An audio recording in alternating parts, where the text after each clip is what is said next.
ছোটবেলায় তো অনেক জলপরীর গল্প শুনেছি। আজ বন্ধুদেরকে সঙ্গে করে নিয়ে বাড়ি গেলাম জলপরী ধরার উদ্দেশ্যে। সবকিছু তো ঠিকঠাকই যাচ্ছিল, কিন্তু বাইগান।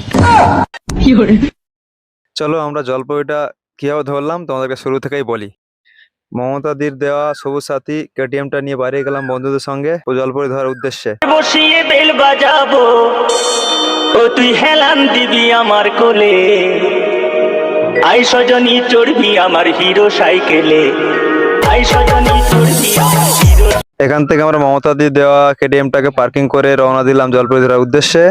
এখন অ্যামাজন থেকে যাচ্ছি আমরা জলপরী ধরার উদ্দেশ্যে সবাই মিলে। শেষ বেশে আমরা অ্যামাজন জঙ্গলটি পার করে আটলান্টিক মহাসাগরের ধারে চলে আসলাম। সমুদ্রের ধার দিয়ে আমরা হেঁটে হেঁটে যাচ্ছিলাম। কিছুটা যাওয়ার পর দেখি একটি গুপ্তধন পড়ে আছে। চলো এটার ভিতরে কি আছে দেখা যাক। এর মধ্যে क्या থাকতে হয় हम लोग खुल के देखता है। हम लोग ভেরি समझ रहे हो समझ रहे हो आप समझ रहे हो ना। গুপ্তধন তো পেয়ে গেলাম, জাল ফেলাটা শুরু করি। ওয়াও, লিটল লিটল মাছ, নট ব্যাড লুকিং। জাল ফেলার পরে তো আমার জালে মাছের মেলা হচ্ছিল, বাট এতগুলো মাছের মধ্যে একটাও মাছের নাম জানি না আমি। বন্ধুরা তোমরা যদি জেনে থাকো মাছের নামগুলো কমেন্ট করে জানিও। অনেকক্ষণ ধরে তো টানাটানি ফেলাফেলি করলাম, চলো দেখা যাক কি পড়েছে।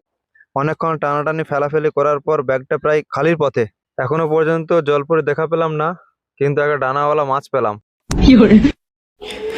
আমরা আবার জঙ্গলের গভীরে চলে যাচ্ছি। কিছুক্ষণ সবাই মিলে যাওয়ার পর মাঝে একটা জলপরি দেখা পেলাম। জলপরিটাকে ধরার জন্য জাল নিয়ে ঘেরা চালু করেছি।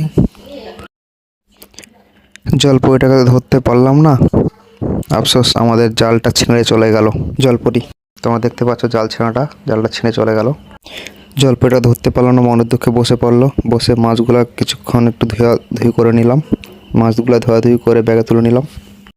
এখন আমরা সবাই গো টু প্যাভিলিয়ন, কেননা রমজান মাস, রোজায় আছি সবাই, তাই বাড়িতে ফিরে চলে যাচ্ছি তাড়াতাড়ি। তোমরা একটু মাছগুলোকে দেখো, দেখে বলো মাছগুলো কি মাছ। আমরা তো নাম জানি না, তোমরা একটু বলো।